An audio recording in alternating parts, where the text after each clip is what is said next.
Olá, eu sou Ed Carlos Pinheiro, sou membro da Primeira Igreja Batista na cidade de Ourinhos e nós estamos aqui para dar prosseguimento a mais um estudo do Apocalipse. Já vimos 9 lições e hoje nós vamos entrar na 10ª lição. É muito importante que você assista esse vídeo, ouça esse vídeo com muita reverência, com muito temor, e eu te peço, se preocupe com o futuro do planeta, se preocupe com o futuro da tua vida, se preocupe com a sua família. A minha intenção não é outra, não é conseguir like, não é conseguir monetizar o meu canal, não é nada disso. A minha intenção é transmitir a palavra de Deus, uma palavra de alerta a toda a humanidade, nem é só ao Brasil, a toda a humanidade, sobre as coisas que estão prestes a vir sobre o mundo. Você até poderia falar, mas já faz 2000 anos que isso foi falado. Sim, já faz 2000 anos que isso foi falado. Porém, Jesus enfatizou que quando estes sinais, os sinais que aí estão, começassem a acontecer, é para que nós erguêssemos os olhos para o céu, porque a nossa salvação, a vinda dele, o retorno dele a este mundo estaria bem próximo, tá certo? Hoje nós vamos ver sobre os 7 selos do Apocalipse. Você já viu falar sobre os 7 selos do Apocalipse, né? Aquele que estava, que traz, em seu bojo, em cada selo, traz um flagelo, né? Isso está previsto. Então, você acreditando ou não, eu te aconselho, no mínimo, você fique alerta, pondere, guarde isso no seu coração e medite sobre ele. Porque se essas coisas acontecerem, e em particular eu creio que vai acontecer, porque é a Bíblia que diz, não foi ninguém que me disse, é a Bíblia que diz, você estará preparado. O duro é se você não levar a sério e realmente essas coisas acontecerem como eu creio que vai acontecer, e aí te pegar despreparado. Tá certo? Então aqui nós temos como o nosso texto base hoje, está lá no Apocalipse capítulo 6, versículo de 1 até o 8, E também o versículo chave, nós podemos dizer aqui para você, que diz assim, olha, Apocalipse 6 e 2: E foi-lhe dada uma coroa, e ele saiu vencendo e para vencer. Então, ao estudar essa lição, nós seremos motivados a confiar na absoluta soberania de Deus sobre a história da humanidade e sobre a sua vida pessoal. Nesta lição, nós estaremos comentando sobre a abertura dos selos por Jesus, Aquele que João chorou porque ninguém havia digno de abrir o livro e desatar os seus 7 selos. Aí o anjo chegou para João na revelação e disse: existe o leão da tribo de Judá, que morreu e ressuscitou, e ele tem poder para abrir o livro e desatar os seus 7 selos. Os selos são símbolo das tribulações e perseguições. Esses selos revelam também que Jesus tem o poder e o controle sobre toda a terra. Dá uma olhada para o cenário que está se descortinando agora no mundo. Por exemplo, com essa nova invasão, com esse novo esse assumir do governo do Afeganistão, países potenciais já dando sinal verde para as suas ações, para as suas atitudes, e eu digo para você que as coisas ficarão mais difíceis. Mas vamos lá, voltando à nossa lição, voltando ao nosso tema sobre a abertura dos selos, Apocalipse 6, versículos de 1 a 17. Os 4 primeiros selos que descrevem seres viventes chamados de 4 cavalos. A descrição simbólica dos cavalos e seus cavaleiros segue a visão a mesma lá em Isaías capítulo 1, a partir do versículo 8. O Antigo Testamento já revela que esses símbolos são a demonstração de força, guerra e o governo de Deus sobre toda a terra. Por isso, os cavalos simbolizam os que o Senhor tem enviado para percorrerem a terra, conforme Zacarias 1 e 10. O primeiro selo é uma descrição de Jesus como aquele que tem o controle sobre a terra em todas as coisas e é vitorioso. O branco simboliza a pureza, a perfeição. No capítulo 19, ele saiu para julgar e vencer. O branco sempre está relacionado a Cristo. Por exemplo, trono branco, vestes brancas, pedra branca e assim por diante. Mas há outras interpretações. A Bíblia de Estudo de Genebra reconhece essa interpretação, mas acrescenta: mas provavelmente, entretanto, o cavalo branco nessa passagem simboliza a conquista como calamidade terrestre. Assim, a calamidade dos versículos 1 e 2 é paralela àquela dos versículos de 3 até o 8. Então esse, se referindo a Jesus, exerce seu poder. Assim mesmo, em meio às lutas e dificuldades, nós podemos confiar e descansar nele. Sabe por quê? Porque conforme João 16 e 33, ele venceu. Os sinais da segunda vinda de Cristo. O nosso estudo é um tanto rápido, mas vai dar para você ter uma boa noção do que significa esses selos do Apocalipse, né? O segundo selo é o convite ao cavaleiro vermelho para tirar a paz da terra. Até parece que essas coisas já estão acontecendo. São os acontecimentos de Mateus 24. Sendo assim, podemos afirmar que os outros cavaleiros estão a serviço do primeiro, que há sinais referentes à humanidade em geral e especialmente aos cristãos. O vermelho é próprio da função do cavaleiro, o que? Derramamento de sangue. E ele recebe 3 tarefas, 3 designações. Ele foi designado para 3 coisas. Primeiro, tirar a paz da terra. O cavaleiro vermelho recebeu essa designação de tirar a paz da terra, conforme Mateus 24 e 6. É necessário que tais coisas aconteçam.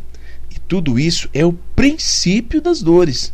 Imagina, esse derramamento de sangue é o princípio das dores, o que será o meio e o fim. Também uma informação importante é que Cristo deixou um alerta de que sereis atribulados e vos matarão. Então, essa igreja, neotestamentária, que é mais do que do Novo Testamento, é muito mais, é uma coisa mais apurada, mais moderna, que prega que o crente não sofre, que o crente não passa por tribulação, que vai ser arrebatado antes da tribulação acontecer. Para quem que você acha que Jesus disse isso aqui? Sereis atribulados e vos matarão. Quando ele liberou seus discípulos para pregar o evangelho, ele falou assim: eu vou jogar vocês como ovelhas no meio dos lobos. Eles vos matarão, vos entregarão, vos prenderão. Dá uma olhada para o que aconteceu com os discípulos de Jesus. O que menos sofreu foi João, que foi exilado na ilha de Pátimos, e por isso, por providência de Deus, e por isso ele teve a visão dessa revelação. E a igreja moderna, a igreja da confissão positiva, ela afirma que ela não vai sofrer. Ela afirma que ela não vai passar a tribulação. Eu digo para você, lê do engano. Leia 1 Tessalonicenses capítulo 2. E lá você vai entender do porquê nós estamos sujeitos a passar a tribulação. Então, uma outra tarefa que esse cavaleiro recebe é sobre a mortandade. O cavaleiro recebeu essa autorização para levar as pessoas a matarem-se umas às outras. Os sinais em relação à humanidade culminam em guerras, reino contra reino, pessoa contra pessoa. O cavaleiro também promove grande perseguição ao povo de Deus. O versículo 9 de Apocalipse, do Apocalipse 6, ele faz referência aos cristãos que foram mortos por causa da palavra de Deus. Então, cristãos do meu Brasil, se preparem para tempos difíceis, E uma outra missão que esse mesmo cavaleiro vermelho recebeu foi a grande espada, A espada é o símbolo de autorização para matar. As palavras espada, cutelo e punhal no Novo Testamento normalmente são representações de poder sobre a vida e a morte. O versículo 4 diz: uma grande espada. Isso para se referir ao poder de destruir ou controlar a vida e a morte em todo o planeta. Sobre os sofrimentos do dia a dia.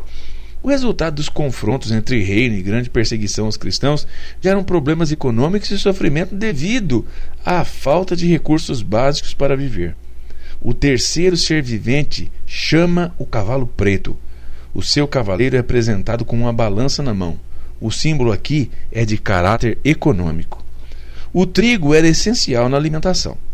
O azeite e o vinho não, mas também eram importantes e são considerados no texto. A escassez promovida ao mundo não é extrema. Por um denário simboliza pouquíssimo e não nenhum recurso, né? O quarto selo é semelhante ao segundo, porém distinto. No quê? A semelhança está no fato de os acontecimentos serem simultâneos e a revelação seguir um paralelismo de ideias. O cavalo desse selo recebe a cor amarela. A tradução mais literal da cor é um esverdeado ou pálido, um símbolo de doença ou Covid-19, né? Prova disso é o fato de o cavaleiro receber o nome de morte. Esse cavaleiro é seguido pelo Hades, né? Que é Tártaro ou inferno.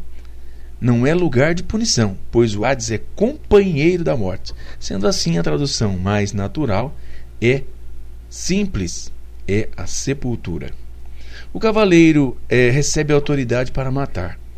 Então, a ação daquele que executa as mortes é limitada. O decreto divino estabelece que seja a quarta parte e nada mais. Os meios para se cumprir o propósito são a espada, a fome, a mortandade e as feras da terra. A sepultura recolhe os mortos por doença e os reúne. A espada simboliza guerra, fome, escassez, mortandade e pestilências. E por ataque de feras, essa última desgraça foi bem conhecida pelos cristãos dos tempos antigos. Ainda que os cristãos sofram desgraças como essa, deve permanecer fiel e confiar na providência do Senhor que dirige toda a história. No quinto selo, há mudança de direção. João deixa de olhar para os acontecimentos terrenos e passa a ver coisas na eternidade. Os crentes que morreram com as grandes perseguições descritas nos 4 primeiros selos estão, entre aspas, debaixo do altar. Altar aqui é símbolo de sacrifício. Eles estão no templo de Deus ou no céu. Por causa do sacrifício da morte em prol do Evangelho, eles clamam por justiça. O estado em que se encontram é breve. Jesus revela que receberam vestes brancas, simbolizando justiça, santidade e alegria, e ainda garante que as orações serão respondidas assim que o restante chegar. Deus cumprirá com a justiça, trazendo juízo ao mundo por causa da morte de milhares de cristãos ao longo da história. O sexto selo é o final da história humana. Os abalos cósmicos revelam o retorno de Cristo e o estabelecimento do juízo final. Esse selo ele introduz o dia do Senhor. Os acontecimentos são resumidos e mais explicados nos capítulos de 8 a 11. Você pode verificar lá do livro do Apocalipse. O juízo cai sobre os ímpios que, pelo estrondo dos corpos celestes e os abalos da terra, ficam desesperados. A visão se limita aos crentes que estão na terra durante os pequenos juízos que foram decretados por Deus, executados pelos 4 anjos, e não recaem sobre o povo de Deus. O povo de Deus é propriedade exclusiva. Sendo assim, é um povo guardado, selado pelo Espírito, e durante a história aguarda o dia da redenção final.